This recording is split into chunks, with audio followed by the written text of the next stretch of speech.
मध्य प्रदेश से राज्यसभा के लिए मनोनीत सुश्री कविता पाटीदार सोमवार को भारतीय जनता पार्टी कार्यालय पहुंची हैं, जहां उन्होंने पत्रकारों से चर्चा की है। दरअसल अपने नाम राज्यसभा के लिए शामिल होने की जानकारी सुश्री कविता पाटीदार को भी नहीं थी। उन्होंने कहा कि भारतीय जनता पार्टी संगठन द्वारा निर्णय लिया जाता है और उसका पालन पार्टी के कार्यकर्ताओं द्वारा किया जाता है। प्रदेश से राज्यसभा के लिए मनोनीत कविता पाटीदार उन्होंने केंद्रीय नेतृत्व को राष्ट्रीय अध्यक्ष व प्रदेश अध्यक्ष मुख्यमंत्री शिवराज सिंह चौहान को धन्यवाद दिया है। उन्होंने कहा है कि मुझ जैसी छोटे कार्यकर्ताओं को इस योग्य समझा और आज राज्यसभा के लिए मेरा नाम मनोनीत किया गया है। इससे वास्तविकता में पता चलता है कि भारतीय जनता पार्टी कार्यकर्ताओं पर आधारित पार्टी है, जहां एक सामान्य कार्यकर्ताओं को प्रदेश का महामंत्री बना दिया जाता है और सामान्य परिवार में जन्म लेने वाले को मुख्यमंत्री बना दिया जाता है। यह केवल भारतीय जनता पार्टी नहीं हो सकता, बीजेपी लगातार कार्यकर्ताओं को अवसर देने का काम करती है। मीडिया से चर्चा के दौरान कविता पाटीदार ने कहा कि भारतीय जनता पार्टी द्वारा ओबीसी वर्ग के अधिकारों की सुरक्षा के लिए जो लड़ाई लड़ी है, जिससे निश्चित ही ओबीसी वर्ग का भारतीय जनता पार्टी को समर्थन मिलेगा और एक बार फिर प्रदेश में भारतीय जनता पार्टी परचम लहराएगा। उन्होंने कहा है कि मुझे पता नहीं था कि राज्यसभा के लिए उनका नाम मनोनीत होना है, लेकिन भारतीय जनता पार्टी का हर निर्णय संगठन लेता है और निर्णय को कार्यकर्ता शिरोधार्य करता है। निर्वाह किया जाएगा। देखिए, भारतीय जनता पार्टी जो कहती है वो करती है और भारतीय जनता पार्टी की सरकार ने बहुत अच्छे काम किए। हमारी जन कल्याणकारी योजनाएं, चाहे वो माननीय मोदी जी के नेतृत्व की हमारी केंद्रीय जन कल्याणकारी योजनाएं हो या मध्य प्रदेश की हमारी सरकार की जन कल्याणकारी योजना, इन योजनाओं और विकास कार्यों के साथ हम लोग स्थानीय निकाय के चुनाव में उतरेंगे और मुझे पूर्ण विश्वास है कि जनता भारतीय जनता पार्टी के नेतृत्व के साथ है, क्योंकि पिछली बार कांग्रेस ने झूठे वादे करके सत्ता प्राप्त की थी और वो जनता के सामने उजागर हो चुका है। विकास भारतीय जनता पार्टी ही करना जानती है और अंतिम खड़े हुए व्यक्ति की प्रगति को सुनिश्चित करना भी भारतीय जनता पार्टी के कार्यकर्ता और भारतीय जनता पार्टी की सरकार को नहीं करके दिखाया। कमलनाथ जी कह रहे हैं कि ओबीसी को 13% ही आरक्षण तौर पर आप प्रदेश का नेतृत्व करेंगे, क्या लगता है आपको जिस तरीके से जिम्मेदारी है, पूर्व में भी कई अहम पद की जिम्मेदारियां आप निभा चुकी हैं, नई जिम्मेदारियों को किस तरीके से निभाया जाएगा?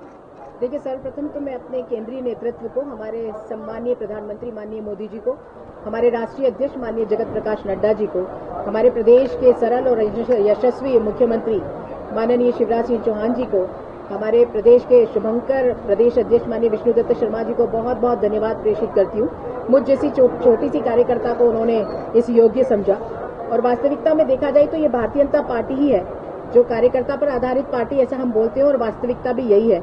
यहाँ पर एक सामान्य कार्यकर्ता को प्रदेश का महामंत्री बना दिया जाता है। सामान्य से कार्यकर्ता इस प्रदेश के मुख्यमंत्री की जिम्मेदारी भी निभाते हैं और सामान्य परिवार में जन्म लेने वाले हमारे मोदी जी जैसे नेतृत्व इस देश का प्रधानमंत्री का सौभाग्य उनको मिलता है। तो ये भारतीय जनता पार्टी है जो कार्यकर्ताओं को अवसर देने का काम करती है।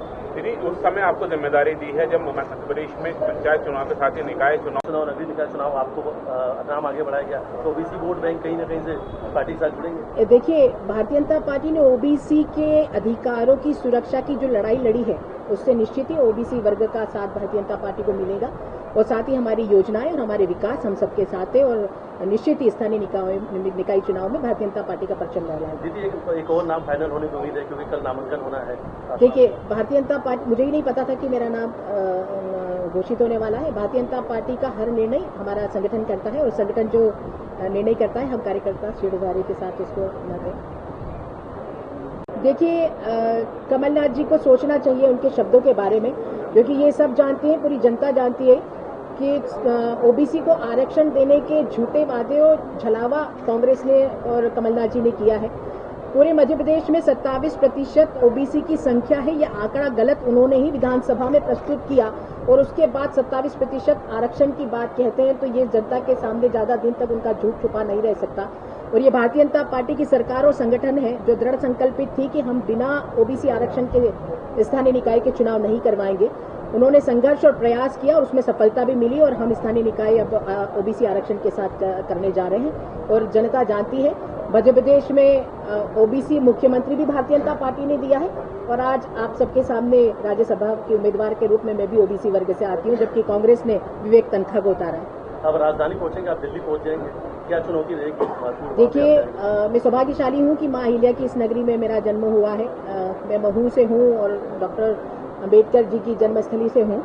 तो उनके जीवन चित्रण हम लोग के सभी के सामने है आदर्श के रूप में, और मैं प्रयास करूंगी कि उनके आदर्शों को अपने जीवन में आत्मसात करके अपने कर्म रूप में आगे बढ़ूं और मध्य प्रदेश के सम्मान को दिल्ली में बरकरार रख सकूं। क्या पार्टी को